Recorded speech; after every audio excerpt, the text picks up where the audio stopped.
Prakata buku Sejarah Umat Islam, karya Dr. Hamka ini ditulis selama 22 tahun sejak dari tahun 1939 hingga ke tahun 1961 dengan mengambil masa yang begitu lama, mungkin kerana kekurangan bahan rujukan atau sedang mencari bahan-bahan pelengkap yang masih belum ada di tangan atau kerana terlampau banyak membuat perbandingan antara satu naskah dengan yang lain.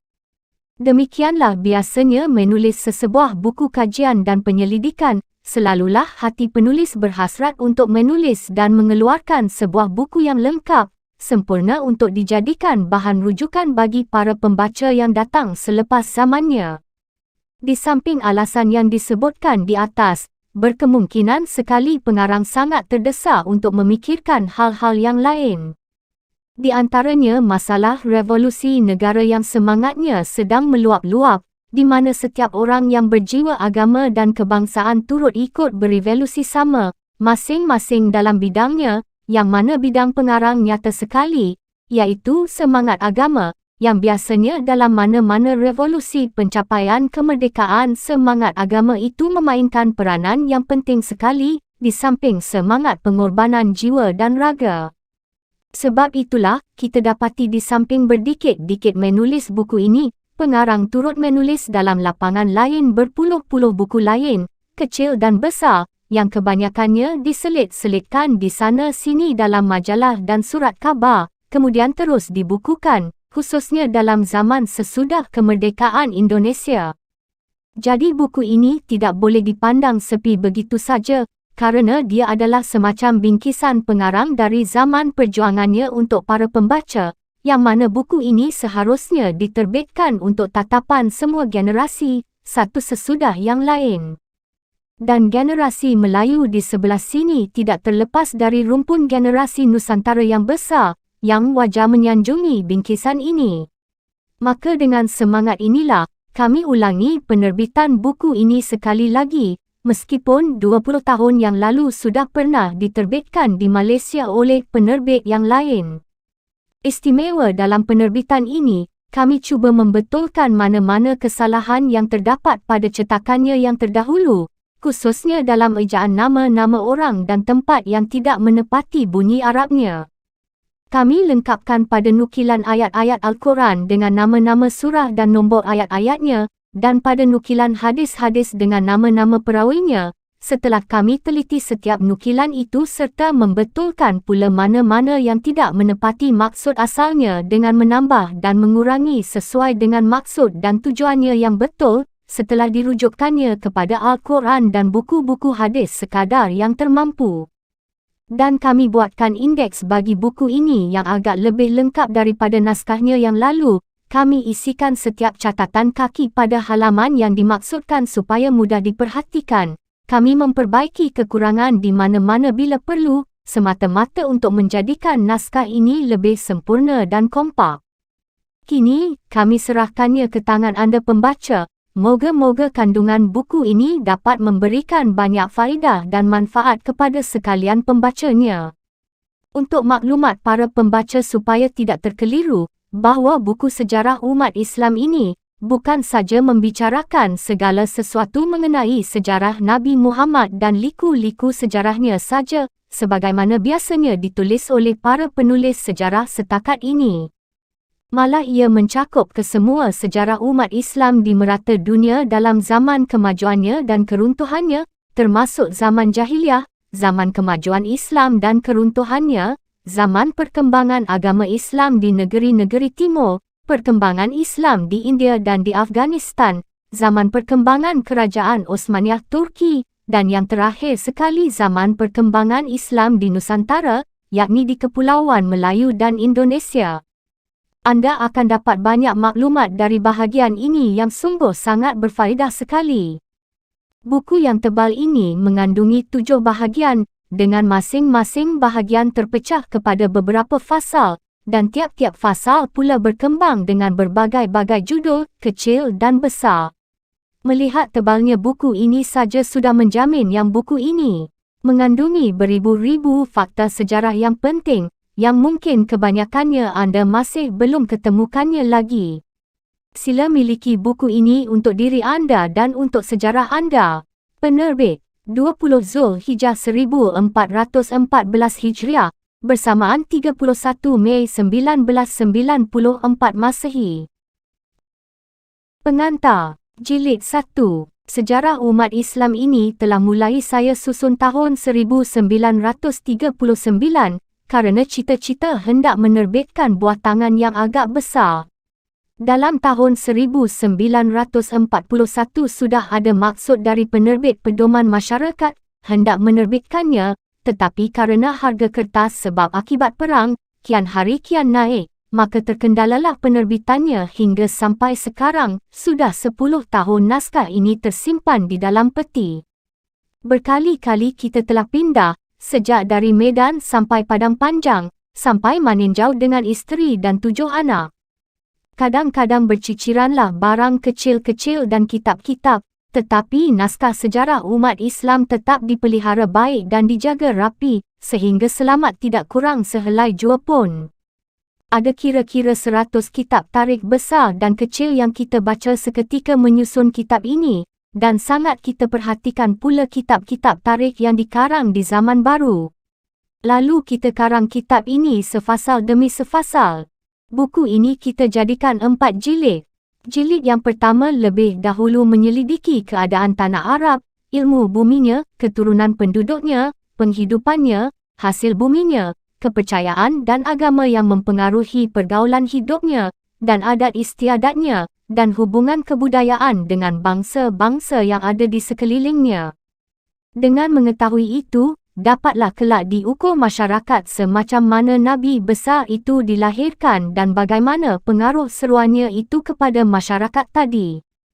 Sesudah itu, barulah diterangkan tarikh hidup dan perjuangan beliau, yang terbahagi dua itu, permulaan seruan di Makkah dan pendirian negara di Madinah, lalu kepada peperangan penting yang tiap-tiapnya itu menjadi tangga umat Arab untuk mencapai menjadi suatu negara yang kuat, sehingga tatkala beliau wafat, boleh dikatakan tanah Arab semuanya telah bersatu.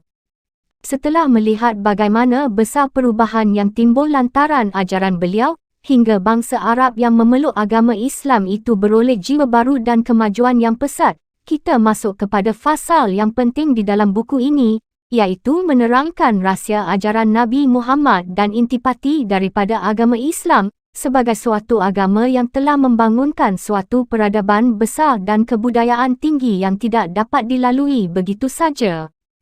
Sebagai dimaklumi di dalam sejarah, peradaban dunia telah dimulai di tepi Sungai Nil dan negeri-negeri yang lain di timur, Nineveh, Asyur, Madain dan Parsi, Tiongkok dan Hindustan. Kemudian menyeberang ke Eropah, terkenal zaman Yunani dan Romawi. Seketika mulai muram cahaya peradaban itu, timbullah pula kembali sambungannya di timur, itulah peradaban Islam. Dan dari peradaban Islam itu pula, ia menyeberang ke Andalusia, tanah Italia dan Perancis, yang kemudian menjadi pangkal dari peradaban baru sekarang ini. Setelah diterangkan intipati ajaran Islam itu, lalu kita iringi dengan pandangan, komentar dan kritik ahli-ahli penyelidik atas kehidupan Rasul besar Nabi Muhammad dan pengaruhnya atas fikiran-fikiran yang besar di dunia ini. Sampai di sini, kita habisi buku yang pertama, untuk dijadikan dasar fikiran dan cita-cita di dalam mencapai suatu negara yang bahagia dan mulia. Maka merasa berbahagialah pengarang jika ia telah dapat mempersembahkan buku ini. Moga-moga riwayat kehidupan Nabi, serta saripati ajarannya menjadi seri tauladan bagi bangsaku yang baru bangun.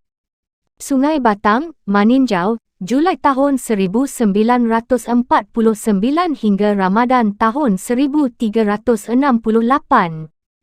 Jilid kedua. Sekarang kita menyeberang kepada buku yang kedua. Akan terlihat bagaimana keempat orang sahabatnya yang utama, Abu Bakar, Umar, Uthman, dan Ali menyambung usahanya, sampai seluruh tanah Arab dapat dipersatukan. Dan kemudiannya telah menggoncangkan dan telah meruntuhkan kekuasaan bangsa Romawi yang telah berurat berakar di Palestin dan Syam. Sesudah itu, dengan gagah perkasanya diruntuhkannya pula kemewahan kerajaan Parsi. dan terus lagi, sampai Mesir dapat dikuasai, dan terus lagi.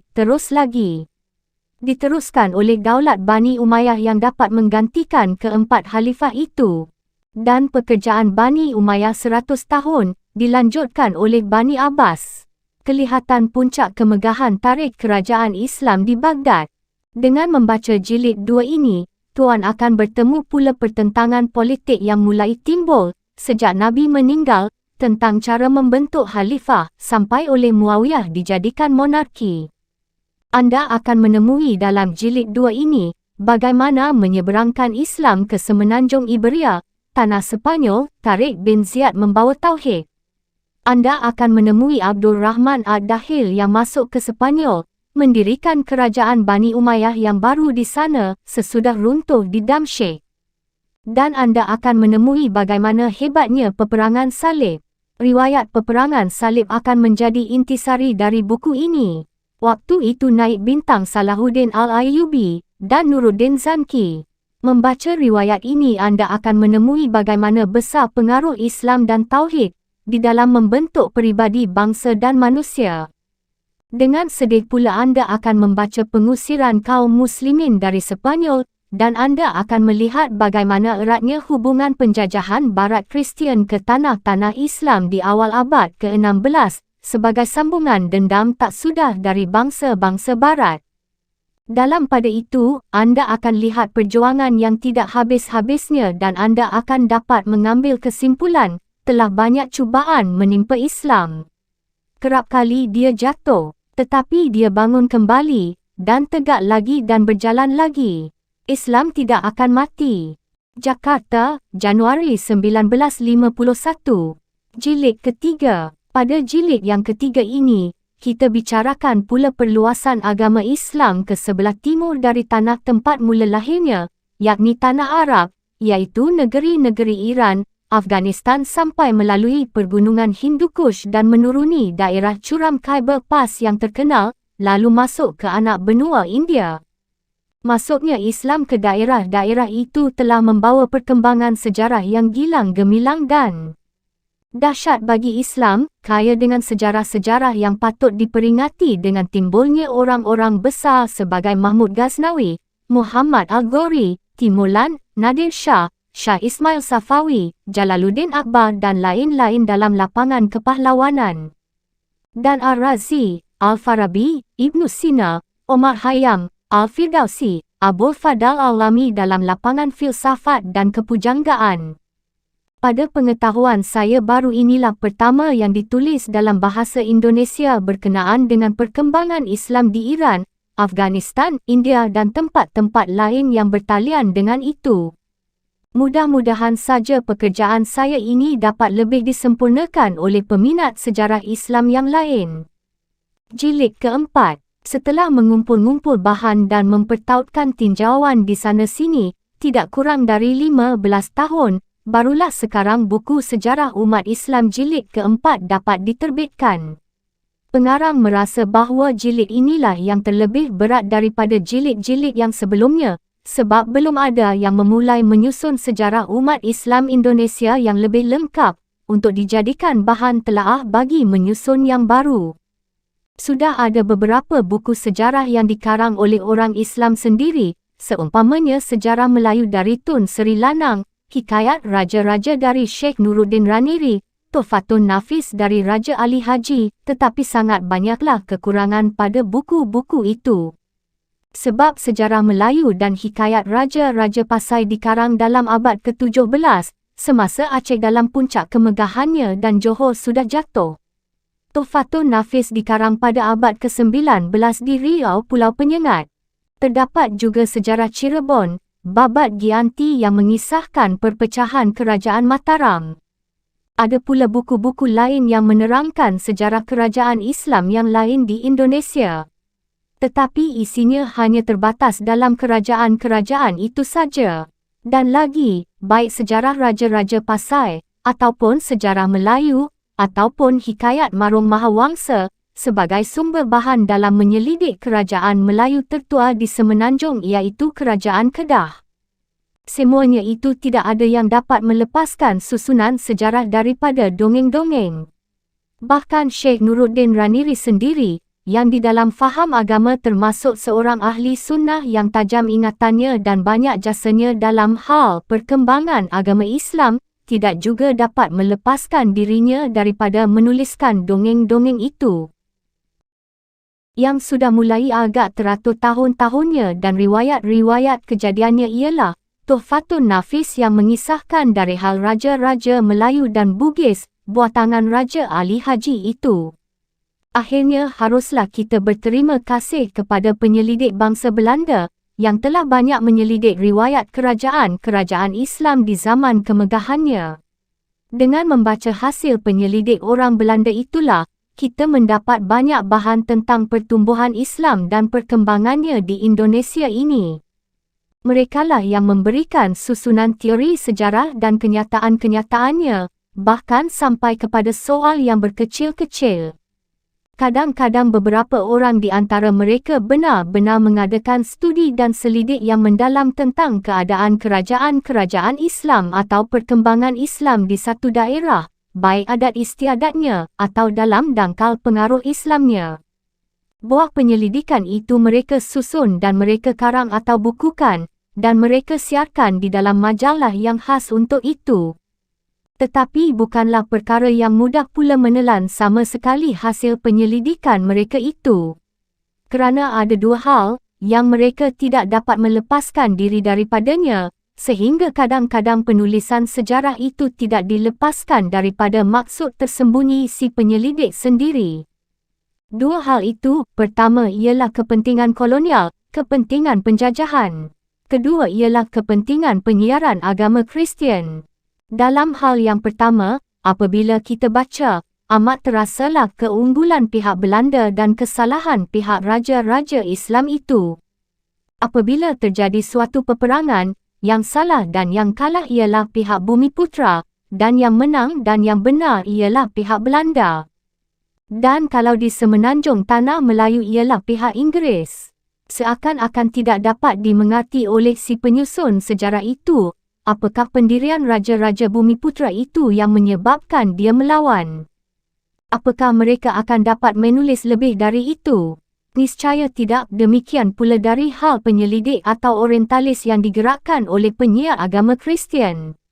Mereka pun menyelidiki dan menulis tentang Islam di Indonesia termasuk sejarahnya. Mereka menulis tentang kekuatannya supaya diserang dengan tenaga yang lebih kuat. Mereka selidiki pula kelemahannya, kerana dari segi yang lemah itulah mereka akan menerobos masuk. Maka tidaklah dapat menyisihkan mereka di antara antah dengan beras, kalau dalam mengaji hasil penyelidikan mereka itu kita tidak sadar bahawa yang menulis ini bukan kita. Untuk itu, tidaklah cukup kalau kita hanya semata-mata seorang Islam, padahal tidak mempunyai pandangan hidup sebagai Muslim. Sekarang saya cubalah menyusun sejarah umat Islam di Indonesia ini, dengan mengambil bahan pusaka penulis-penulis angkatan lama dan dalam Islam sendiri, dengan menginsafi akan dongengnya. Ditambah dengan hasil penyelidikan orang Belanda dan orang Inggeris, mengambil bahan mentah yang amat berharga dan meninggalkan kesan perasaannya yang tersembunyi. Dalam pada itu, bersyukurlah pengarang, sebab mendapat banyak tempoh dan peluang, mengembara di sekeliling Indonesia ini, sampai ke Tanah Melayu dan Kalimantan Utara, yakni Brunei dan Sarawak. Kerap orang tua-tua atau orang-orang terkemuka memberikan bahan dari daerah mereka, lalu saya catat. Kadang-kadang para sultan tidak keberatan memperlihatkan bahan sejarah mereka yang dibungkus dengan kain kuning, simpanan bertuah kepunyaan istana, yang kebanyakannya belum dicetak. Bahan sejarah seperti ini telah penulis dapat dari Seri Paduka Sultan Siak Seri Indrapura, tahun 1940, Sultan Terengganu, tahun 1955, Sultan Perak, tahun 1958, Aruma Penyuki Raja Bon, tahun 1955, Raja Goa, tahun 1956,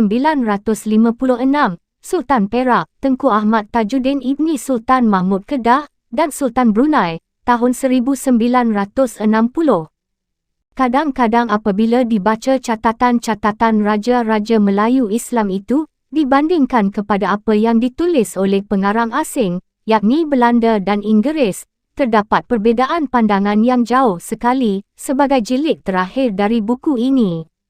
Dengan ketiga bahan itulah mulai disusun sejarah umat Islam jilid keempat ini, yang mengenai umat Islam di Indonesia.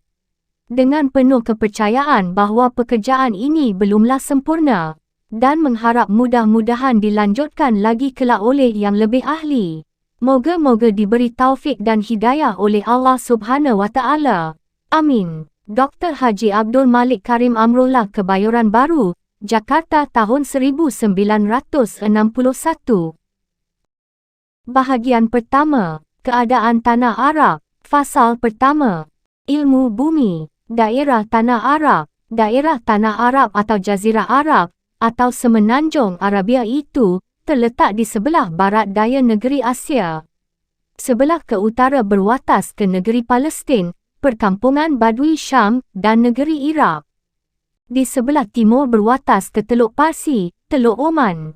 Ke selatan Lautan Hindia dan Teluk Aden. Ke barat Selat Babul Mandab, Laut Merah dan terusan Suez. Tanah di antara Port Said dengan Aden itu panjangnya sampai 500 batu, dan di antara Babul Mandab dengan Rasul Had 1,300 batu. Antara Port Said sebelah selatan dengan Sungai Furat 600 batu. Adapun luas Semenanjung Arabia itu sampai 1,200,000 batu persegi, atau 3 juta kilometer persegi. Ahli ilmu bumi R. Blanchard mengatakan sampai 1,480,000 batu persegi. Penduduknya pada masa ini adalah di antara 12 dengan 14 juta. Ahli-ahli bumi purbakala, baik dari bangsa Yunani atau bangsa Romawi, atau bangsa Arab sendiri telah bertikai faham tentang menunjukkan batas-batas jazirah itu. Xenophon telah memasukkan Sungai Furat dan sebahagian besar dari tanah Iraq ke dalam watasnya. Ptolemeus menyampaikan batasnya sampai ke Rekah. Bangsa Arab sendiri memasukkan Semenanjung Sinai, Palestin dan Suriah ke dalam jazirahnya. Tetapi kalau yang kita maksud dengan jazirah Arab itu, iaitu negeri-negeri yang biasanya diduduki oleh bangsa Arab, maka akan jelaslah bahawasanya watas-watas tanah itu tidak dapat ditetapkan menurut satu ukuran, tetapi harus menurut perkisaran dan pertukaran masa.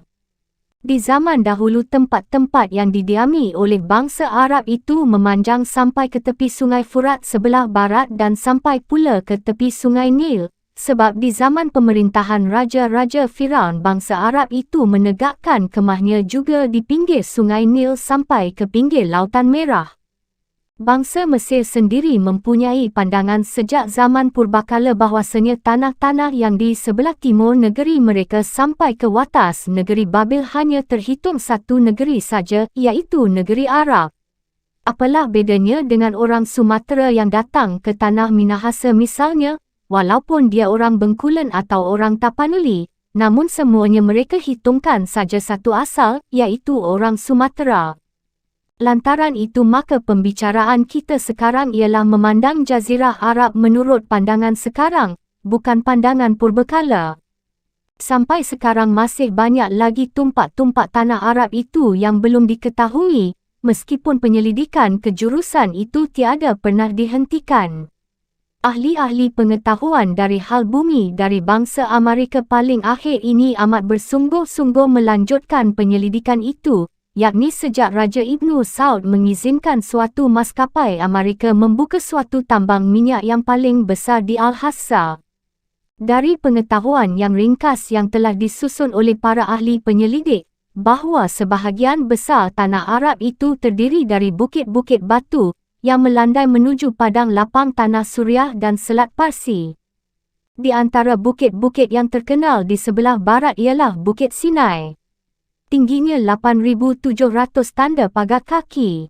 Itulah bukit yang banyak tersebut di dalam kitab-kitab suci, tempat Musa menerima wahyu. Bukit-bukit sebelah Hijaz dan Yaman ada yang tingginya sampai 6,700 tanda pagar kaki. Bukit Barisan Hadramaut di sebelah selatan sampai 2,400 meter. Dengan cepat bertambah rendah bila telah sampai di Selat Oman. Bukit Hijau di timur laut sampai 10,000 tanda pagar kaki. Di sana terdapat 3 lembah. Bermula dari dekat Madinah dan Makkah. Yang pertama memanjang dari selatan ke utara hingga sampai ke desa-desa Syam. Yang kedua menuju ke barat daya dan tenggara sampai ke Selat Parsi. Yang ketiga sampai ke utara Selat Parsi, ia dihambat oleh bukit-bukit yang memanjang sampai ke tepi pantai Lautan Merah dan bukit-bukit yang memanjang pula sampai ke pantai Lautan Hindia. Setelah sampai di bukit-bukit Syam dan Tuaik, barulah lembah itu terbuka pula. Lain dari ketiga lembah besar itu ada lagi beberapa lembah kecil-kecil dan beluka-beluka subur, terutama yang terletak agak terdekat dari ketiga lembah itu. Bumi jazirah itu terbahagi dua, tanah yang subur dan tanah yang tandus. Bahagian yang tandus dan kering itulah yang lebih luas. Oleh sebab udaranya panas, payahlah menyelidik ke sana. Tetapi dengan pesawat terbang, kesulitan itu sudah mulai dapat dipecahkan. Sebahagian besar kering dan amat sukar mencari air. Hal itu sudah demikian sejak beribu tahun yang telah lalu. Oleh sebab itu sangatlah sulit kehidupan penduduknya. Syukurlah ada juga sekali-sekali turun hujan yang dapat ditampung dan beberapa buah telaga. Kalau tidak, tentulah akan musnah atau habis pindah penduduk di sana ke tempat lain, hingga menjadi padang kering belaka. Adapun bahagian yang subur dan yang dapat ditanami itu, permulaannya ialah di negeri Yaman, Hadramaut, Najd dan Oman. Boleh kita katakan bahawa itulah tanah bahagian yang bagus dan subur, dan di sana dapatlah manusia mengatur hidup dengan baik sehingga dapat mencapai kemajuan. Di bahagian yang tertinggi dari pergunungan Yaman, Najd dan Oman itu terdapat air mengalir dengan tenteramnya. Kelak air itu sampai ke bahagian pantai, digunakan untuk penyiram tumbuh-tumbuhan. Mata air kurang, tetapi kalau menggali sumur dapat lekas bertemu dengan air. Udara dan hawanya berbeza-beza menurut kedudukan tanahnya. Tanah-tanah di pinggir laut amat panas, panasnya lembab. Di sebelah tanah pergunungan di musim panas, sangat panas siang harinya dan di musim dingin pun sangat dingin. Di tanah Najd, mana yang berdekatan dengan lembah dan aliran air, udaranya adalah pertengahan, tetapi mana yang jauh dari sana, lebih panas. Di musim dingin dan musim pancaroba, maka tanah Yaman sedang hawanya. Di musim Rabi', yakni musim bunga, hujan turun dan tumbuh-tumbuhan subur. Tetapi di musim panas sangatlah panasnya, sehingga ukuran panas di Sahara sampai 105 darjah di waktu siang dan 100 di waktu malam. Di lereng-lereng bukit dan negeri-negeri yang berdekatan dengan laut, ukuran panas sampai 84 darjah di dalam bulan Julai. Hujan turun di negeri Yaman ialah pada bulan Jun sampai bulan September. Di Najd sejak bulan November sampai bulan Februari. Ketika itu banyaklah air, tetapi salji jaranglah terdapat, entah kalau di puncak-puncak bukit yang tinggi sedikit. Di musim dingin berhembuslah angin selatan yang dingin menyusahkan. Bukan semacam kita di sini, pelajar-pelajar senang sekali akan angin selatan, maka orang Arab lebih suka akan angin timur, sebab dari sanalah berhembus udara yang menaruh pengharapan, yang membawa juga akan bau-bauan bunga dari dataran tinggi dan dari Lebanon. Angin timur kerap kali disyairkan oleh penyair-penyair Arab. Angin yang paling mereka benci ialah angin samum. Angin itu berhembus di musim panas, iaitu angin yang tadinya terkurung di antara bukit-bukit batu yang panas, sehingga menjadi amat panas pula. Kecuali di pantai-pantai Laut Merah dan pantai Teluk Parsi, maka udara tanah Arab tidaklah jahat benar, penyakit pun tidak banyak. Penyakit yang ada di sana biasanya ialah demam kura, influenza dan kadang-kadang ada juga kolera. Pembahagian tanah menurut politik. Pembagian tanah dan pemerintahannya berbagai macam pula, menurut peredaran politik dan pemerintahan. Dahulu kala, menurut keterangan ahli riwayat Diodori, Strabo dan Ptolemaios, tanah Arab itu terbahagi 3 bahagian. Bahagian pertama tanah Arab yang banyak batu, iaitu sebahagian Sinai dan bahagian bukit-bukit yang memanjang di antara Palestin dan Laut Merah. Kedua tanah Arab yang tandus, iaitu yang memanjang dari batas-batas Yaman sampai ke Furat. Dan terpisah dengan tanah Arab yang berbatu-batu itu oleh lembah Gur sebelah timur. Ketiga ialah tanah Arab yang subur, mengandungi bahagian selatan iaitu tanah Najd, Hejaz, Yaman dan Oman. Bangsa Arab sendiri membahagi jazirahnya kepada 5 bahagian. Abdul Munzir Hisham bin Muhammad bin Said dan Al-Hamdani berkata bahawa tanah Arab itu terbahagi 5, iaitu Tihamah, Hejaz, Najd, Arud dan Yaman. Tihamah dan disebut juga Gur ialah tanah yang melintang arah dari pantai Laut Merah sampai ke kaki Bukit Barisan Suraat. Dinamai Tihamah kerana sangat panasnya. Tihamah menurut bahasa Arab dapat diartikan sangat panas. Dan dinamai juga Gur kerana tanahnya rendah, jadi Gur itu samalah dengan bahasa kita gurun. Hejaz, iaitu Bukit Barisan Suraat yang memanjang sejak dari hujung negeri Yaman sampai ke tepi dusun-dusun orang Badui di Syam. Dinamai Hejaz artinya penghambat, kerana dia yang menghambat tanah rendah Tihamah dengan tanah tinggi Najd. Adapun Najd iaitu terletak bahagian sebelah jazirah Arab itu. Sebelah selatan dimulai dari hujung negeri Yaman, penghabisannya ialah di Samawah. Hujungnya sebelah timur ialah Tihamah dan pinggir tanah Iraq. Dinamai Najd artinya tinggi, kerana dialah bahagian yang tertinggi. Najd itu terbahagi 2 pula. Pertama bahagian utara, iaitu negeri Hail dan sekelilingnya dinamai Najd Al-Hejaz. Kedua bahagian selatan iaitu negeri Arud dan dinamai Najd Al-Yaman. Adapun yang bernama bahagian Arud ialah negeri-negeri Yamamah dan Bahrain dan sekelilingnya. Termasuk juga sedikit bahagian Najd dan Gur, kerana dekat dari tepi laut, pada beberapa tempat tanahnya kerendahan. Dinamai Arud artinya terhampar, kerana dia terhampar di antara Yaman, Najd dan Iraq. Adapun Yaman, iaitu bahagian yang terletak di sebelah Najd sampai ke tepi pantai Lautan Hindi, memanjang ke timur sampai ke batas Hadramaut dan Shihar dan Oman, termasuk juga sedikit hujung Najd dan Tihamah. Ahli-ahli ilmu bumi bangsa Eropah ada yang membahagi tanah Arab kepada 8 bahagian. Menurut Haudas, iaitu Hijaz, Yaman, Hadramaut, Maharah, Oman, Al-Hassa, Najd dan Syam. Pada umumnya semenanjung tanah Arab iaitu sebelum terjadi Perang Dunia Pertama, tahun 1914 hingga 1918, adalah di bawah kekuasaan kerajaan Turki Bani Uthman, tetapi menurut tradisi saja. Sebab pada hakikatnya yang benar-benar dapat dikuasainya seketika itu hanyalah Hijaz dan Yaman, tidak pula Aden, padahal Aden itu sepotong dari Yaman. Di daerah pedalaman, hanya mendoakan Khalifah-Khalifah Bani Uthman di sidang Jumaat, selain dari itu tidak ada kuasanya. Tetapi negeri-negeri itu tetap dipegang oleh Syekh atau Amirnya masing-masing. Amir yang paling besar pada masa itu ialah di Najd. Setelah Hijaz memaklumkan perang kepada Turki dan berdiri di pihak Inggeris pada masa perang itu, maka Hijaz diakui kemerdekaannya pada Perjanjian Versailles dan diakui Syarif Hussain menjadi rajanya. Tidak beberapa tahun dia memerintah, dia pun diperangi oleh Ibnu Saud dan negeri itu dikuasainya, lalu digabungkannyalah negeri Hijaz dan Najd diberinya namanya yang baru, iaitu Kerajaan Arabiah Saudiah. Lain dari itu ada beberapa kerajaan kecil-kecil, sebagai imam di Yaman, Asir, yang kemudian jatuh ke bawah kuasa Ibnu Saud juga, Hadramaut, Lahaj, Oman dan lain-lain yang sebahagian besar sekarang di bawah pengaruh Inggeris.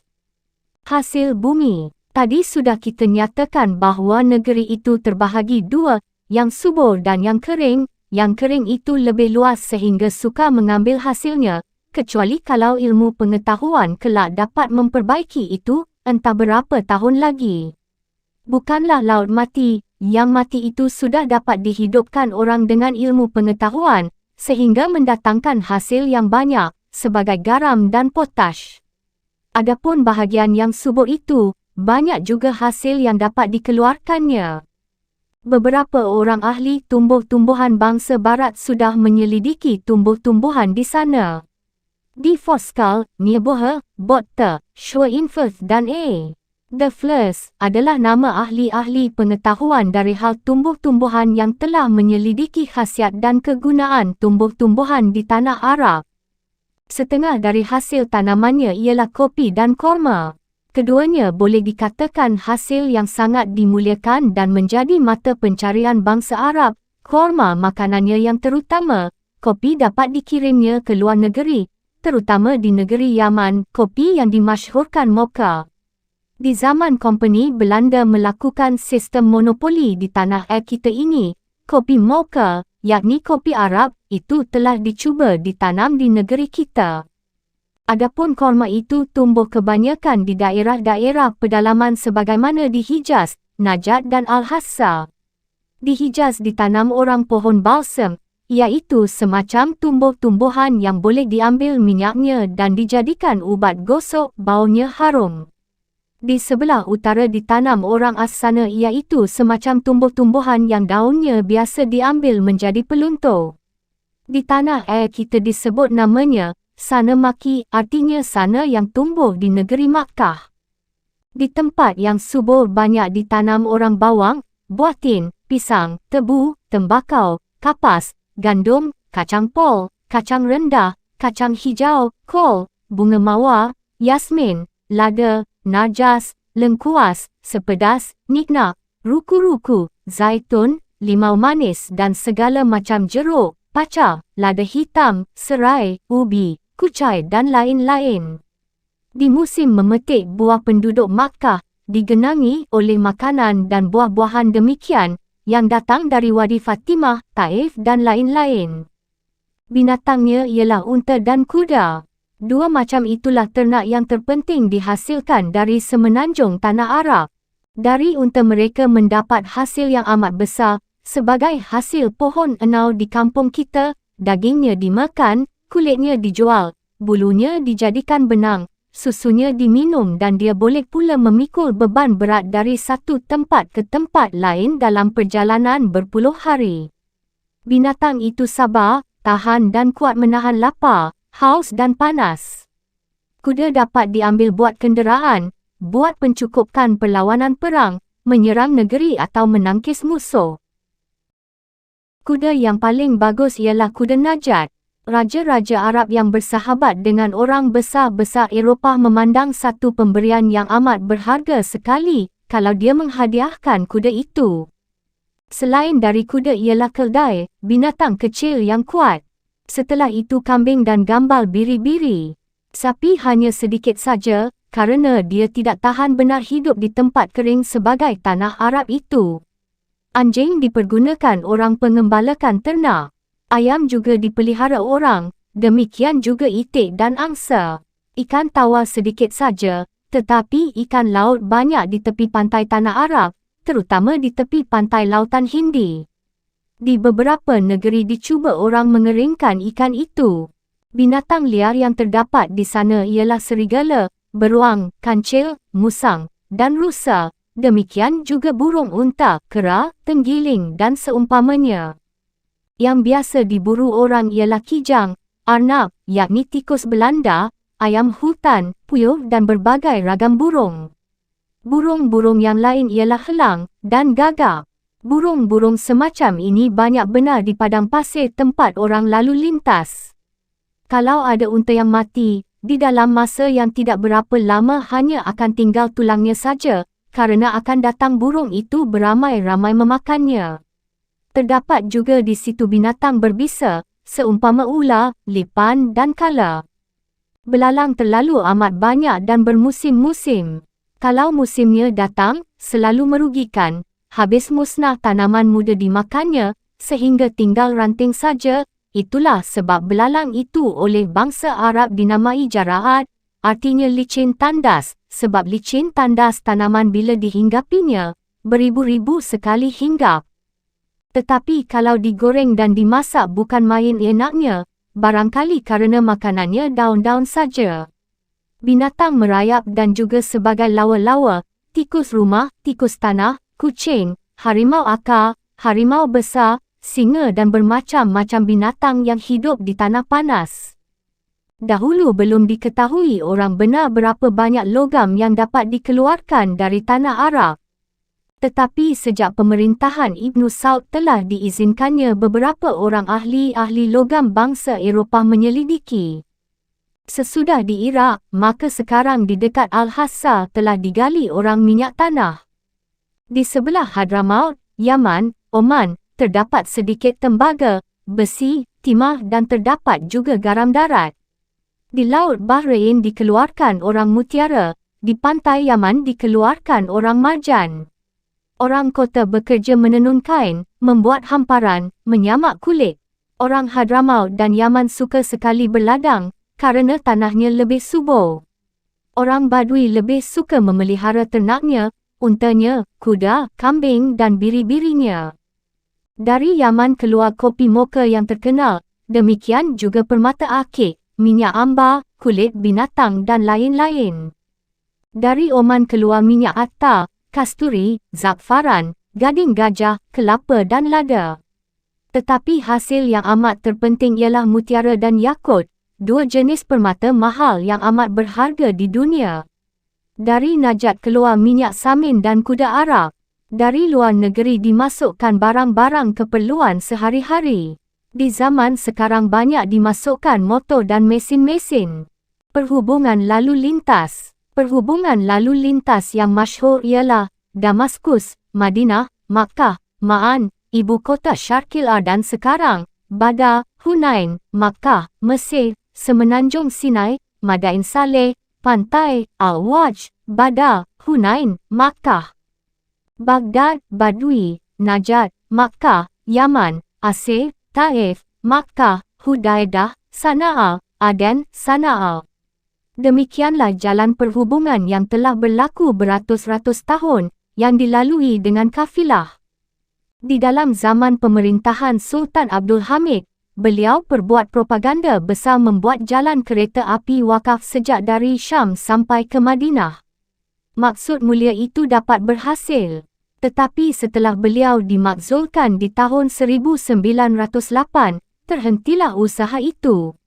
Sejak Perang Dunia tahun 1914 hingga 1918, rosak binasalah jalan itu.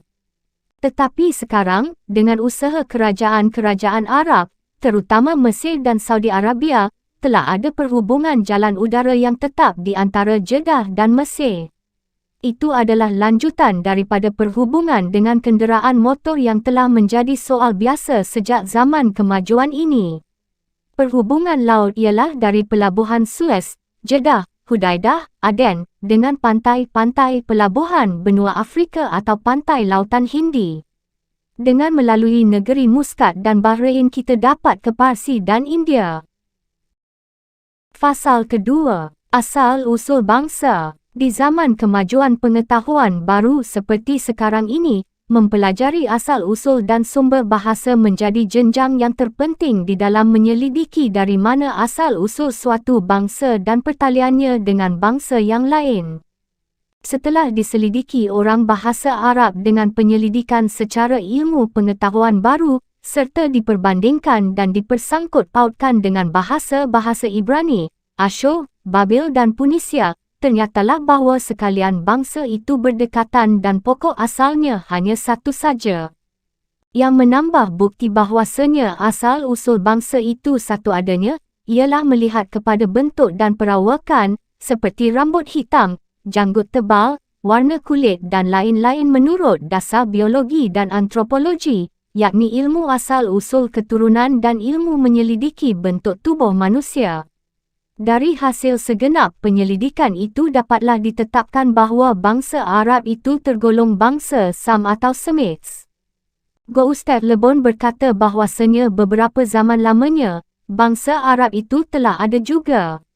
Ahli-ahli yang menyelidiki dan menggali perbendaharaan bumi telah mendapat bukti bahawa bangsa-bangsa manusia hidup hampir kepada zaman besi adalah bentuk badannya hampir bersamaan saja.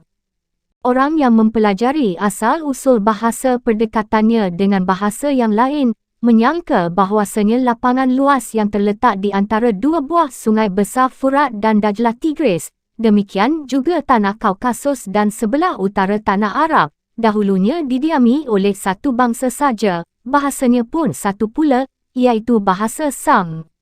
Oleh sebab itu, maka bangsa Arab itu dihitung satu asal dengan bangsa Ibrani, Syriani, Asyur dan Kaldan. Cuma menjadi pertikaian di antara ahli-ahli itu tentang tempat diam bangsa Sam yang asal. Di dalam kitab Taurat tersebut bahawasanya tempat tinggal bangsa manusia yang mula-mula ialah di antara dua sungai besar itu, dari sana dia terpecah-pecah ke mana-mana. Dari bangsa Sam itu terpecahlah menjadi bangsa Asyur dan bangsa Babil di negeri Iraq, dan menjadi bangsa Aram di negeri Syam, dan menjadi bangsa Punisia di pantai Suriah, menjadi bangsa Ibrani di negeri Palestin dan menjadi bangsa Arab di dalam semenanjung tanah Arab, menjadi bangsa Ethiopia di negeri Habsyi. Georgi Zaidan, ahli penyelidik yang masyhur itu berkata, Saleh dan Richter berkata, bahawa asal-usul kediaman bangsa Sam itu di tanah Habsyi. Tetapi segolongan yang lain lagi, dikepalai oleh Springer, Serider, Robertson dan Winkler berkata bahawa asal-usul kediaman bangsa Sam itu ialah di semenanjung tanah Arab sendiri. Dari sanalah kelak kemudiannya bangsa itu terpencar ke seluruh muka bumi. Enazi Egidi berkata bahawasanya asal-usul bangsa Sam itu di sebelah utara Furat. Walau bagaimanapun perselisihan tentang asal-usul tempat kediaman bangsa Sam dahulu kala, namun mereka sepakat bahawa Sam itulah yang terpecah menjadi bermacam-macam bangsa. Dahulunya bahasanya hanya satu pula, tetapi lama-lama menjadi berubah kerana perubahan iklim dan menuruti undang-undang kemajuan hidup, sehingga lama-lama berjauhan bunyinya, berlainan hurufnya, dan lain pula susunannya. Keturunan yang telah terbiasa dari zaman dahulu dan yang banyak terdapat di dalam buku-buku tarikh adalah bangsa Arab itu dibahagi-bahagi kepada tiga bahagian, iaitu Arab Baidah, Arab Aribah, dan ketiga Arab Mustaribah. Berkata ahli riwayat Abul Fida, bangsa Arab itu terbahagi kepada tiga bahagian iaitu Baidah, Aribah dan Mustaribah. Adapun Baidah, iaitu bangsa Arab zaman purbakala, yang riwayatnya sudah tidak dapat diterangkan lagi, hanyalah bekas-bekasnya saja yang tinggal sedikit-sedikit, sebab zamannya sudah amat lama. Arab Baidah itu ialah Arab Ad, Samud dan Jurhum yang pertama. Semuanya itu tidak dapat diselidiki lagi, kerana telah musnah. Sesudah Jurhum yang pertama itu barulah timbul Jurhum yang kedua, ialah daripada keturunan Bani Kahtan. Jurhum yang kedua itulah yang menjelma menjadi Arab keturunan Ibrahim ke tanah Arab akan mendirikan Kaabah, anaknya yang lain dari keturunan Kahtan itu. Kemudian itu datanglah Nabi Ibrahim ke tanah Arab akan mendirikan Kaabah, anaknya yang bernama Ismail berkahwin dengan anak perempuan kaum itu, maka keturunannya lah yang menjadi Arab Mustaribah, artinya orang lain yang telah menjadi bangsa Arab. Kaum Kahtan itu menimbulkan dua keturunan besar, iaitu Himyar dan Kahlan. Dari kaum Himyar itu adalah keturunan raja-raja yang memerintah negeri Yaman yang bernama Tubak. Tubak samalah dengan Kisra di Parsi, Negus di Habsyi dan Kaisar di Rum. Apabila lebih dari dua, maka Tubak itu disebut Tababiah Jama'. Seserpih lagi ialah kaum Kuda'ah yang menguasai negeri Syihah, dan seserpih lagi ialah Bani Kilab yang di zaman dahulu telah berdiam ke negeri Daumatul Jandal, Tabuk dan tepi-tepi negeri Syam. Seserpih lagi ialah Tano, dan berkediaman di sebelah selatan negeri Syam. Seserpih lagi ialah Juhainah, tinggalnya ialah di pinggir selatan Hijaz. Seserpih lagi ialah Bani Sulai, tinggalnya di dusun-dusun tanah Syam, tetapi kemudian mereka dapat dikalahkan dan ditaklukkan oleh Raja-Raja Ghassan. Setelah itu terdapat juga serpih yang lain, iaitu Bani Nahat, Bani Uzrah dan Bani Sya'ban. Kahlan terpecah menjadi beberapa ranting, yang masyhur ialah Asad, Tai, Muzhaj, Hamdan, Kindah, Murad dan Inma. Dari kabilah Azad itulah keturunan raja-raja Ghassan, iaitu raja-raja yang dahulu memerintah di negeri Syam, dan dari Bani Ghassan itu jugalah keturunan Bani Aus dan Bani Hasraj yang tinggal di negeri Yasrib, iaitu Madinah. Demikian juga Huza'ah yang beberapa lamanya menguasai Makkah sebelum Quraisy. Adapun Tai ialah kabilah yang tinggal di Najat al-Hijaz, di lereng Bukit Aja dan Salma, yang sekarang dimasyhurkan dengan nama Bukit Syama. Dari keturunan Tai itulah keturunan Naban, Salman, Hani dan Sadus. Muzhaj dan Hamdan terlebih banyak tinggal di tanah Yaman sendiri. Haulan, Janub dan Aud adalah keturunan dari Muzhaj. Adapun Kindah lama juga memerintah di tanah Hadramaut dan melebar sayap kekuasaannya sampai kepada Bani Asad di Yamamah. Setengah dari cabang keturunannya ialah Sukun. Adapun Bani Murad ialah di dekat negeri Zubat di bukit-bukit Yaman. Anma mempunyai dua ranting keturunan, iaitu Bajilah dan Hasam. Kaum Bajilah itu besar jasanya dalam menaklukkan negeri-negeri Arab di zaman pemerintahan Sayyidina Umar. Kabilah yang berketurunan dari Amr bin Saba'ah ialah Laham. Dari Laham itulah keturunan Bani Dar dan Raja-Raja Munazarah di negeri Hira, iaitu suatu kerajaan yang berdiri lama juga di pinggir Sungai Furat. Menurut keterangan ahli keturunan persukuan Arab, adapun Adnan yang menjadi bapa besar dari Arab Mustaribah itu, sampai nasabnya kepada Ismail ibni Ibrahim yang datang ke negeri Makkah dan berdekat tinggal dengan bangsa Arab Jurhum kedua, sampai berkahwin dengan anak perempuan mereka. Maka turun-temurunlah anak cucu Ismail itu, sehingga sampai kepada Adnan. Adnan itu beranak seorang laki-laki namanya Nizaa, dan Nizaa itu beranak 4 orang, iaitu Ayat, Anma, Rabiah dan Mudha. Keturunan Mudha dan Rabiah inilah yang sangat berkembang di tanah Arab sampai sekarang. Mudha itu banyak serpih belahan kabilahnya, salah satu di antaranya yang terbesar ialah Bani Qais. Kepada Qais itulah berasal Bani Hawazin dan Salim. Hawazin dan Salim itu tinggal di sebelah bahagian dari negeri Najat. Dan dari Qais itu juga turun Bani Gadhafan dan dari Gadhafan itu turun Bani Zibyan dan Bani Absin, iaitu anak dari Bagid dan Ashjab bin Rais dan Gani bin Akso. Bani Absin dan Bani Zibyan inilah yang diperangi oleh Sayyidina Abu Bakar setelah Nabi wafat kerana murtad. Salah seorang anak dari Mudha ialah Ilyas. Persukuannya yang masyhur ialah Tamim bin Mu, Huzail bin Mudrikah dan Bani Asad bin Huzaimah dan serpih Kinanah bin Huzaimah. Dari Kinanah itu menurunkan Quraisy, iaitu nama kecil dari Fihir bin Malik bin Nadha bin Kinanah. Quraisy itu terbahagi kepada beberapa kabilah, yang masyhur ialah Jumah dan Saham, anak dari Husais bin Ka'ab. Setelah itu kabilah Adi bin Ka'ab, Makhzum bin Yatsif bin Murrah bin Taim bin Murrah. Setelah itu Zuhrah bin Kilab. Sesudah itu Abdul Dar bin Qusay, Asad bin Abdul Uzza bin Qusay dan Abdul Manaf bin Qusay. Keturunan Abdul Manaf itu bercabang 4, iaitu Abdul Syams, Naufal, Abdul Muthalib dan Hashim. Dari keturunan Bani Hashim itulah Nabi Muhammad bin Abdullah bin Abdul Muthalib bin Hashim. Demikianlah pecahan-pecahan Bani Mudha itu. Adapun pecahan-pecahan Bani Rabiah yang termasyhur ialah Bani Asad, tinggal di sebelah selatan Wadi Al-Rimah. Setelah itu Wa'il dan Wa'il terpecah menjadi Bani Bakar dan Bani Taglib. Lama sekali kedua kabilah ini bermusuh-musuhan dan berperang, terutama setelah Kulaib terbunuh, sehingga lantaran peperangan itu hampir musnah kedua belah pihaknya. Kepada Bakar bin Wa'il itulah berbangsa Bani Hanifah di negeri Yamamah, yang diperangi Abu Bakar kerana murtad. Di antara Bani Mudha dengan Bani Rabiah itu besar pula permusuhannya sehingga turun-temurun beratus tahun.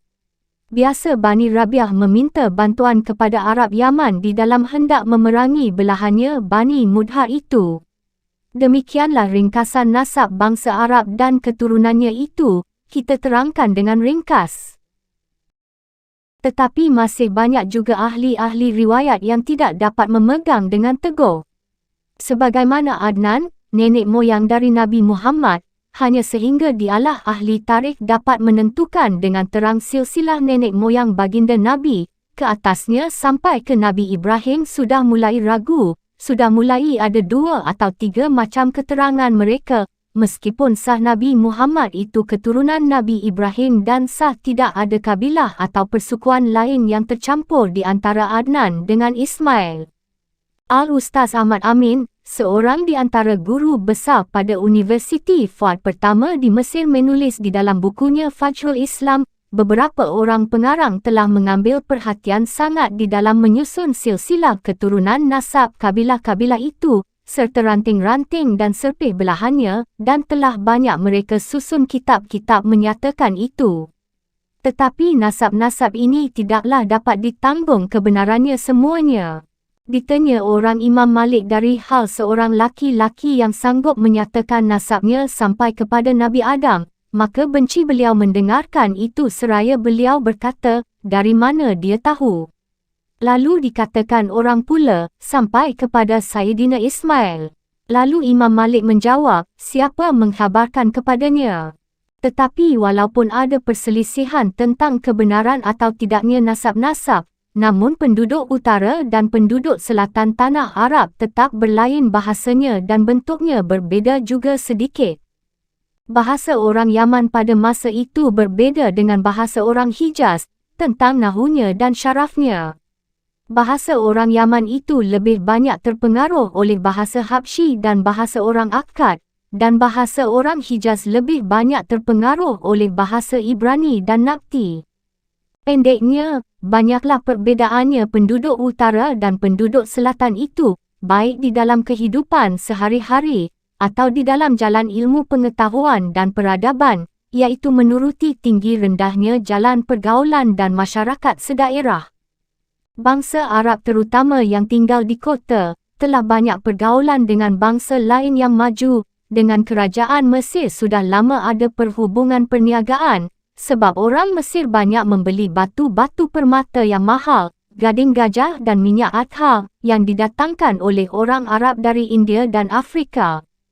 Perbedaan bahasa orang Hijaz dengan Yaman di zaman itu, tak ubahnya dengan perbedaan yang mulai ada terdapat di antara bahasa Melayu yang dipakai oleh orang Melayu Indonesia dengan orang Melayu di Malaya, sekarang Malaysia. Bahasa Melayu Indonesia terpengaruh oleh bahasa Belanda amat banyak dan bahasa Melayu Malaya mulai terpengaruh oleh Inggeris. Sebab itu maka angkatan muda yang datang kemudian ini, sudah banyak yang tidak faham lagi membaca surat-surat dan kitab-kitab keluaran Malaya, demikian juga sebaliknya, padahal 30 tahun yang telah lalu masih bersamaan. Apalagi setelah di Indonesia dianjurkan orang memakai huruf Romawi, padahal di Malaya masih memakai huruf Arab. Maurai berkata dalam La Grande Encyclopedia tentang fasal Arab, bahwasanya bangsa-bangsa Afrika Timur telah sejak zaman purbakala ada perhubungannya dengan penduduk semenanjung tanah Arab. Bangsa Barbar dan lain-lain yang menuju negeri Iraq, senantiasa melalui tanah Arab. Percampuran dengan bangsa-bangsa lain. Bangsa Arab bercampur gaul dengan orang Punisia, Kaldan, Yunani, Romawi, Parsi, Mesir, Ibrani, Habsyi, Zanji dan lain-lain.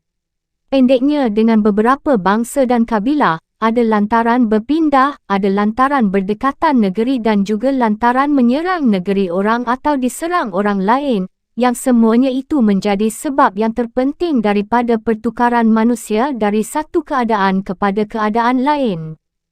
Sebab itu tidaklah kita hairan jika bangsa Arab itu kemudiannya telah mempunyai darah campuran dari berbagai-bagai bangsa, apalagi setelah mereka memeluk agama Islam dan memasuki serta menaklukkan negeri-negeri lain. Di sana mereka kahwin, atau mereka memelihara gundik dan dayang, yang semuanya itu menimbulkan turunan baru. Naik haji pun salah satu sebab yang terpenting daripada percampuran darah itu.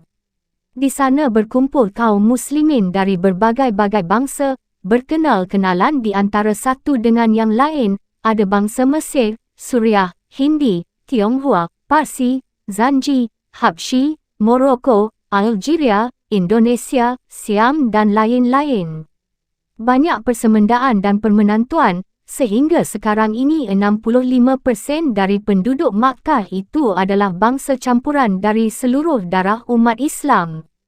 Lantaran di sebahagian kota banyak percampuran itu, sedang di kota yang lain pula campurannya, maka pada zaman sekarang ini terdapatlah banyak perbezaan perangai atau peradaban di antara penduduk tanah Arab itu. Orang Arab Makkah rupanya kuning-kuning, Arab Najd rupanya agak hangus, Arab Oman badannya besar-besar, Arab Yaman badannya kecil-kecil serupa orang Jepun, Arab Suriah hampir menyerupai Arab Morocco, iaitu berkulit sebagai bangsa barat, Arab Mesir agak hitam dan besar tubuhnya dekat dengan Sudan, yang di kota kuning pula kerana banyak campur dengan darah Turki dan lain-lain. Arab Iraq badannya tegap-tegap. Demikian juga Arab Andalus Utara, rupanya seperti orang Eropah. Akhirnya sampai kepada keturunan bangsa Arab di negeri kita ini. Sebagai terdapat di tanah Bugis, hanya kopiah putihnya saja yang menunjukkan dia orang Arab, dan bangsawan-bangsawan Siak, bangsawan Pontianak, semuanya sudah rupa Melayu. Orang Badui. Adapun Badui adalah penduduk yang jauh daripada percampuran dengan bangsa-bangsa itu, kerana sampai kepada masa ini belum banyak perubahan hidup mereka, melainkan masih tetap sebagaimana yang dilukiskan di dalam kitab Taurat, jauh dari pergaulan kota. Malahan hidup bergaul secara kota itu sangatlah mereka rendahkan. Sebab itu maka dengan sendirinya terbahagi dualah masyarakat Arab itu, iaitu Badui dan kota. Badui adalah kabilah-kabilah yang masih jauh daripada peradaban, jauh daripada sekolah, jauh daripada kemajuan. Mereka tidak mempunyai riwayat yang dapat diperhatikan oleh ahli tarikh zaman baru. Berat sangka orang bahawasanya mereka masih tetap berkeadaan sebagai 3,000 tahun yang lalu juga. Tiap-tiap kabilah dipimpin seorang syekh yang dinamai kepala kabilah. Orang Badui itu pada galibnya suka perang, menyerang dan menggembalakan unta, kambing dan biri-birinya. Mereka sangat menjunjung tinggi kemerdekaan. Itu sebabnya maka mereka benci kepada penduduk kota yang menurut keyakinan mereka, lantaran terlalu berperadaban itu, maka kemerdekaan mereka telah dikungkung oleh kemajuan itu. Untuk menjadi bukti bahawasanya mereka sangat menjunjung tinggi kemerdekaan itu ialah penaklukan bangsa-bangsa atas tanah Arab, sebagai bangsa Yunani, Romawi, Parsi dan lain-lain. Semuanya tidak dapat menaklukkan bangsa Badui, tidak dapat masuk ke hati orang Badui. Entah zaman sekarang, tempat yang masih rahsia itu bisa didatangi dengan cepat oleh kenderaan bermotor dan kapal terbang. Gustave Le Bon menegaskan bahawasanya Badui Jazirah Arab itu memantangkan sangat bercucuk tanam, terutama menanam gandum atau kayu yang berbuah, dan pantang pula membuat rumah, kerana mereka pandang perbuatan itu semuanya akan mengungkung kemerdekaan mereka. Oleh kerana mereka tidak mahu mencari kehidupan yang tetap itu, timbullah satu tabiat saja, iaitu menyerang. Diserangnya bangsa yang telah maju ke kota. Orang-orang kota pun takut akan mereka. Sampai kepada zaman Syarif Hussain memerintah di Makkah, jalan antara Makkah dengan Madinah itu tidaklah aman sentosa, kerana serangan yang selalu terdapat dari orang Badui itu. Menurut pandangan orang kota yang telah maju, mereka merampok tetapi bagi mereka itu adalah mata hidup. Sebab itu maka Gustave Le Bon menyatakan juga di dalam tarikhnya itu, Tarikh Tamadun Arab, bahawasanya perampasan Badui kepada kabilah yang lalu lintas itu, tidaklah banyak perubahannya dengan serangan bangsa Eropah kepada negeri-negeri yang ditaklukkan, kerana bermaksud hendak mengambil hasil. Perbedaannya sedikit, iaitu orang Badui menyerang bangsa yang lebih maju dan orang Eropah menyerang bangsa yang masih Badui. Lantaran kehidupan yang demikian, mereka tidak mati, menyerang itu jadi kesenangan. Setelah datang agama Islam, sehingga mereka menjadi bala tentara yang gagah berani, yang jarang tandingannya di dalam riwayat. Terutama di dalam bala tentara itu terdapat orang yang alim, pintar, ahli seni dan lain-lain. Maka berubahlah Badui itu kepada kemajuan, mana yang telah masuk ke dalam tentara. Dasar keberanian bermula itu tidaklah hilang, cuma berubah bentuknya. Tabiat suka menyerang dan merampas itu berganti menjadi berani menempuh maut kerana mencari mati syahid.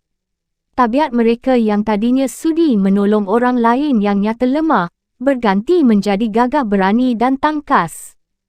Berkata ahli riwayat Zaborowski, orang Badui itu sangat sekali memelihara keturunan mereka, takut jangan tercampur darah mereka dengan yang lain. Hal ini sudah mereka jaga sejak zaman Nabi Musa dahulu, meskipun ada juga bangsa lain datang, sebagai bangsa Mesir, Suriah dan mereka hidup berkabilah-kabilah di bawah pimpinan kepala mereka. Tabiat mereka yang masyhur ialah menyerang, tetapi hormat kepada tetamu, merdeka, kejam, sangat menghargakan kemuliaan diri, sabar menanggung siksa. Lantaran kejam itu, maka mereka pendendam kepada musuh yang menyerang mereka. Kalau ada orang musafir, barangnya dirampas, tetapi dengan gagah berani. Talak sedikit sekali terjadi, mereka hormat kepada perempuan. Setengah dari adat orang perempuan ialah berjalan mengiringkan kaum laki-laki ke medan perang, untuk menimbulkan keberanian kaum laki-laki itu. Orang-orang yang naik haji di zaman pemerintahan Turki dan Syarif Hussain itu kerap kali bertemu dengan Badui tengah merampas itu.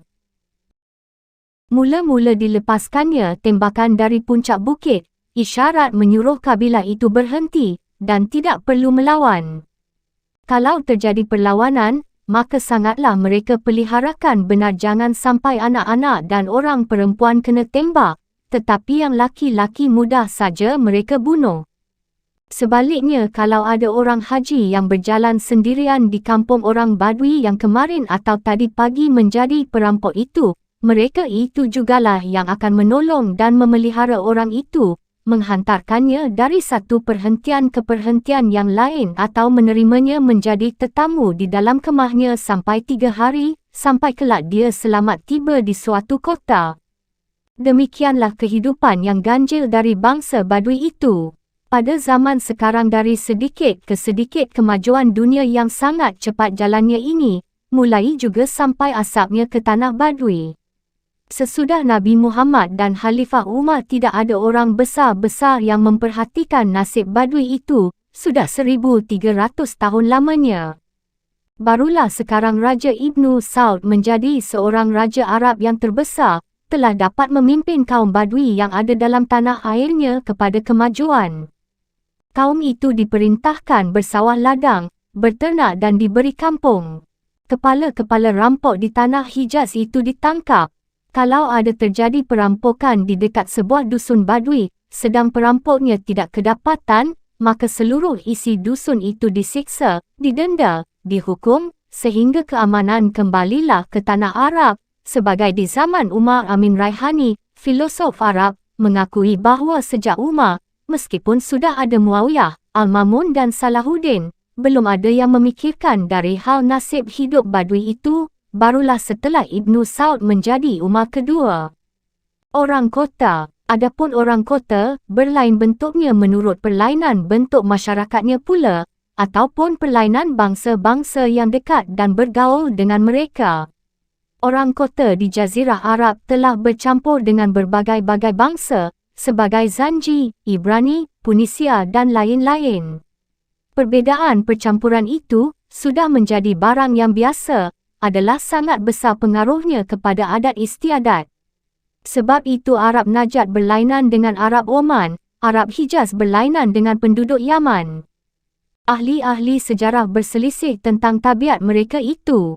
Palgrave menolak dakwa setengah ahli riwayat yang menuduh bahawa bangsa Arab itu tidak dapat menerima kemajuan.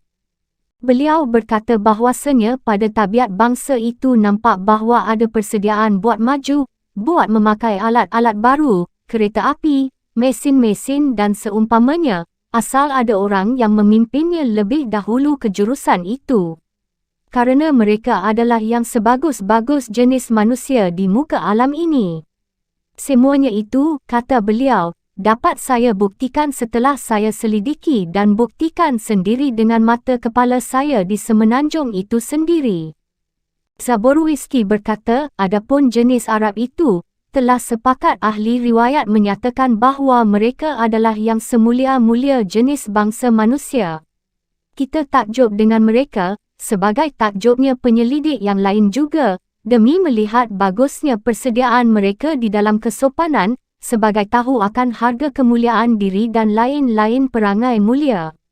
Di dalam Ensiklopedia Britannica tersebut, bangsa Arab adalah termasuk semulia-mulia jenis manusia. Bangsa Arab mempunyai susunan yang sempurna menurut tabiat, sempurna tubuhnya dan pancainderanya, bijaksana dan sanggup menghadapi pekerjaannya menurut bentuknya. Al-Alusi berkata, bangsa Arab lantaran mereka termasuk golongan manusia yang sempurna akal dan fikiran dan fasih serta cerdas, timbullah pada mereka segala dasar budi utama dan pusaka mempusakailah mereka di dalam segala jasa yang baik. Karena akal yang sempurna itu menghasilkan ilmu dan makrifat, darjat dan hikmat, bijaksana dan cerdas, biaperi dan terang ingatan, lekas menerima dan dapat menimbang, jitu persangkaan dan kuat firasat, dapat meramalkan yang akan kejadian dan mudah mendapat ilham, halus pemandangan dan tepat pertimbangan, sihat fikiran dan tidak lupa apa yang dihafal, fasih lidah berkata-kata dan dapat diterima orang dengan lekas, demikian juga segala budi pekerti yang terpuji. Semuanya dicapai oleh bangsa Arab. Demikianlah keterangan yang memujikan kecerdasan bangsa Arab. Sekarang mari kita salingkan pula pendapat yang berlawanan dengan itu. Ibnu Khaldun berkata, orang Arab sudah biasa hidup sederhana, karena telah galib pada mereka hidup secara liar. Pada kalangan mereka ada orang yang telah jadi tabiatnya merampas, merosakkan harta benda orang dengan tidak usah begitu susah payah. Di bahagian lain beliau berkata, adapun bangsa Arab apabila mengalahkan negeri lain, lekas sekali mereka membawa kerosakan dan kebinasaan, sebabnya ialah lantaran mereka umat liar, sebab sudah berurat berakal pada mereka keliaran itu, sudah menjadi budi dan jibillah bagi mereka. Mereka senang sekali kalau mereka dapat keluar daripada ikatan peraturan dan tidak dapat diatur dengan undang-undang dan siasat. Tabiat demikian tentu saja tidak dapat menimbulkan kemajuan, bahkan berlawanan dengan kemajuan.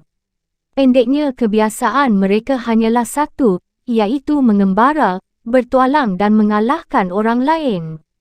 Tentu saja tabiat demikian berlawan dengan ketenteraman kemajuan. Di bahagian lain beliau berkata pula, bangsa Arab adalah umat yang sejauh-jauhnya daripada siasat kerajaan. Sebabnya ialah lantaran mereka lebih banyak kebaduiannya daripada sekalian bangsa lain.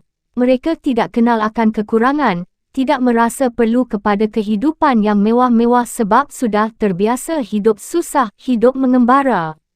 Lantaran itu mereka tidak merasa perlu untuk diatur orang lain, melainkan oleh kepalanya sendiri, sehingga susah menyusun dan mengatur yang satu kepada yang lain, karena hidup demikian sudah enak bagi mereka.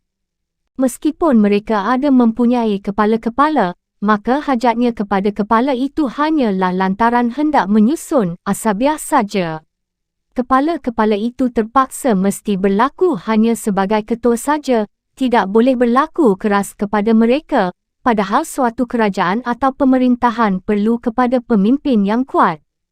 O'Leary berkata, sesungguhnya bangsa Arab yang dipandang sebagai misal dan contoh itu adalah bangsa yang hanya hidup memandang zahir saja, yakni materialis, memandang sesuatu dengan pandangan zahir, artinya memandang sesudah hanyalah sekadar faedah zahir atau keuntungan yang akan boleh diambil daripada barang itu, karena sudah sangat berurat akal kelubaan itu di dalam perasaan mereka. Mereka tidak mempunyai medan untuk khayal, untuk memandang lebih jauh, demikian juga tidak ada mempunyai perasaan halus yang akan menimbulkan kasihan. Mereka tidak begitu condong kepada agama. Tidak mementingkan sesuatu kalau sekiranya tidak akan membawa laba zahir, yang akan memenuhkan perasaan kepada harga kemuliaan dirinya sendiri. Lantaran itu mereka berontak daripada segala macam apa jua pun yang bermama pemerintahan, sehingga timbul di dalam hati mereka perasaan benci, hasad dan dengki, khianat dan sakit hati kepada kepala perang atau kepala persukuan mereka sendiri, sejak sehari dia diangkat menjadi kepala itu. Meskipun dia sahabatnya yang paling karib selama ini. Karena kalau seseorang berbuat baik kepada mereka, bukanlah mereka menerima itu dengan terima kasih, tetapi mereka sangka kebaikan itu adalah alamat kelemahan orang yang memberi. Lamains berkata, bangsa Arab adalah bangsa yang demokratis, tetapi demokrasi yang sudah terlalu jauh. Pemberontakannya kepada segala kekuasaan ialah lantaran kekuasaan itu mencuba hendak mengikat atau membatas kemerdekaan dirinya, meskipun ikatan dan kungkungan itu juga untuk kemuslihatan dirinya sendiri. Inilah dia suatu rahsia yang dengan dia dapat kita selidiki apakah sebabnya kerap kali benar timbul huru-hara dan kekacauan, kebusukan dan kekhianatan di dalam sebahagian besar tarikh Arab. Tidak tahu akan rahsia inilah yang menyebabkan maka orang Eropah kerap kali benar jatuh kepada kesalahan di dalam memerintah bangsa itu, sehingga kerap kali membawa korban, padahal korban itu belum perlu. Kesukaran memimpin bangsa Arab itu dan kesukaran mereka takluk kepada suatu pemerintahan, itulah yang menjadi halangan paling besar, yang menyukarkan memimpin bangsa itu supaya dapat meniru kemajuan Barat. Kecintaan bangsa Arab kepada kemerdekaannya adalah sangat besar, sampai kalau ada orang yang bermaksud membatasnya atau menguranginya agak sesudut, mereka pun akan bangkit berdiri dengan marah dan garangnya, serupa singa liar yang baru dikurung ke dalam kandang besi, mahu dia menguis besi itu dengan gerahamnya karena sangat marahnya meminta supaya dia dikembalikan kepada kemerdekaannya itu. Tetapi di segi yang lain, adalah bangsa Arab itu bangsa yang jujur, teguh berjanji, setia kepada adat istiadat nenek moyangnya, budiman dan sangat memuliakan akan tetamunya, setia pula menjaga akan perjanjian-perjanjian perang, dan teguh memegang akan kewajipan suatu persahabatan yang telah diikat. Pada umumnya, menurut kiraan saya, adalah sifat-sifat dan perangai ini disimpulkan sifat suatu bangsa yang khusus, sehingga jika sekiranya bangsa Arab itu telah terbiasa hidup bercucuk tanam misalnya, maka akan berubahlah sifat-sifat itu dari sedikit ke sedikit. Tidak syak lagi bahawa kita di sini melihat bermacam-macam pendapat para ahli tentang bangsa Arab, berlawan satu dengan yang lain, ada yang memujikan benar akan orang Arab, sehingga lantaran terlalu menyucikan itu, mereka lalai memperhatikan bahawa bangsa Arab itu manusia juga. Ialah seumpama Al-Alusi tadi. Ada pula yang menuduhnya terdiri dari kaum perampok-perampok. Liar dan biadab, jika masuk ke satu negeri dirosakkannya negeri itu, jauh dari memahami siasat kerajaan, bersifat materialis, tidak ada perasaan, tidak ada khayal, tidak mahu diatur. Seumpama perkataan Ibnu Khaldun dan O'Leary itu. Pendeknya, kedua belah pihaknya sama berlebih-lebihan. Yang memuji terlalu tinggi pujiannya, sehingga mengatakan orang Arab tidak ada celanya, maka berlawanan perkataannya itu dengan ilmu pengetahuan baru, dengan ilmu bangsa-bangsa yang terbaru. Karena menurut ilmu bangsa-bangsa moden, tiap-tiap bangsa itu ada mempunyai celah dan ada mempunyai kelebihan. Yang kedua, yang terlalu mengurangkan hak bangsa Arab kebanyakannya karena perasaan benci atau syubiah memandang bangsanya sendiri lebih tinggi lantaran kekuasaannya, sebagaimana kata Lamains tadi, dan ada pula karena kurang luas selidik. Golongan ini haruslah menyelidiki benar dahulu akan perbezaan jiwa Arab Badui dengan Arab yang telah mendirikan kehidupan di kota, sehingga dapat dibedakan benar akhlak kedua golongan ini. Cuba perhatikan pendapat Ibnu Khaldun ini. Di dalam keterangannya, tidaklah dibedakannya orang Badui dengan orang kota, dan tidak dibedakannya pula penghidupan bangsa Arab sebelum Islam dengan penghidupannya sesudah Islam. Padahal sudah nyata kehidupan Badui dan kota, Jahiliah dan Islam mempunyai perbezaan yang besar sekali. Tak dapat dibenarkan seluruhnya penyelidikan Ibnu Khaldun yang mengatakan bahawa bila mana bangsa Arab masuk ke dalam negeri, lekas membawa kerosakan. Tarikh cukup jelas terbentang di hadapan kita, cukup terang menunjukkan bagaimana tamadun yang telah dibawa oleh bangsa itu ke muka dunia. Bekas-bekasnya cukup ketara di tiap-tiap tanah yang dimasuki oleh peradaban bangsa itu. Pendapat beliau mengatakan bahawa bangsa Arab tidak boleh diatur menjadi suatu pemerintahan, terbukti tidak pula dapat dibenarkan sama sekali. Sebab seluruh dunia telah menyaksikan pula bahawa beberapa kerajaan Arab yang besar-besar telah pun berdiri, bekas keadilan, keteguhan dan kebesaran kerajaan-kerajaan itu masih dapat dibuktikan sampai kepada zaman kita sekarang ini. Satu masa dahulu bangsa Arab telah mencapai zaman emas yang mulia, peradaban, tamadun, ilmu pengetahuan yang tinggi nilainya, telah mereka alihkan ke muka dunia.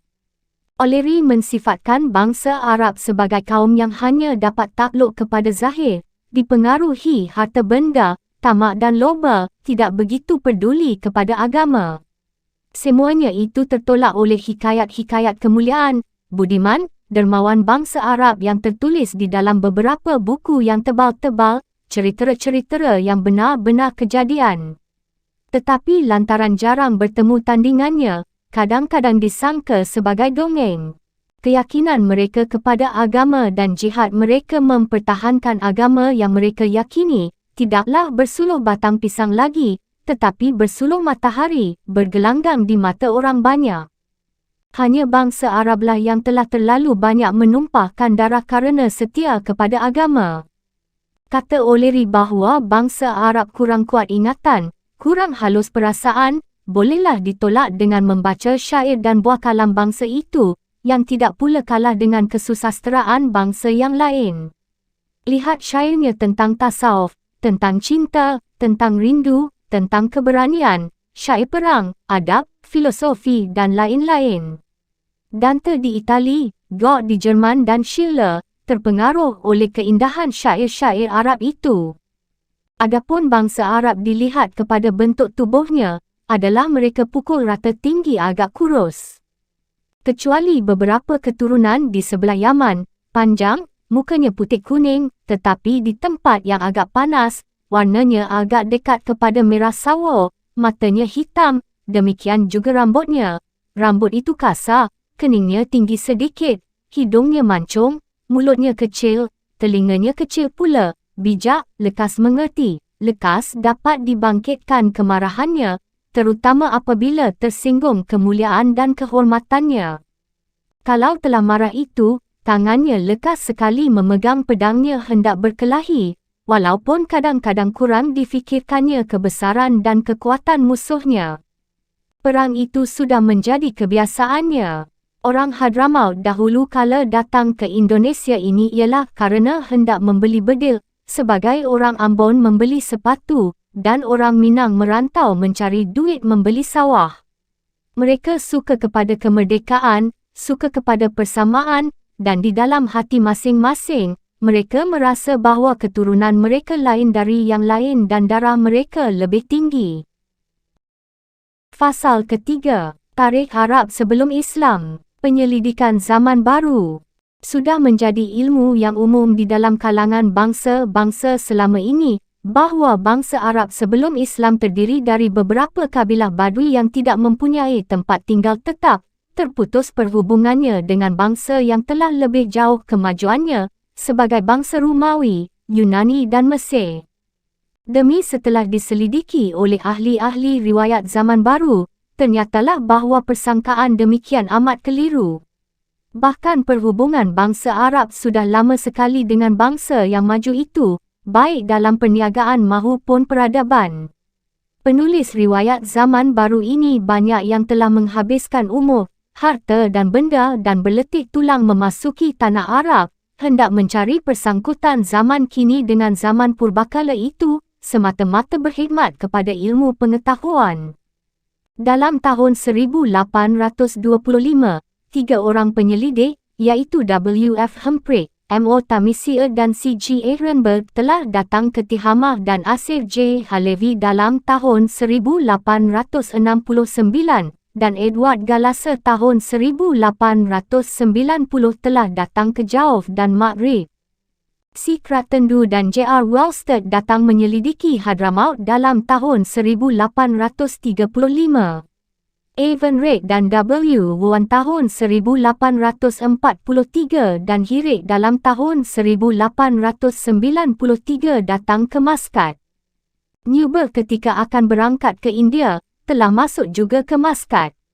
S.B. Miles dalam tahun 1876 datang ke Oman.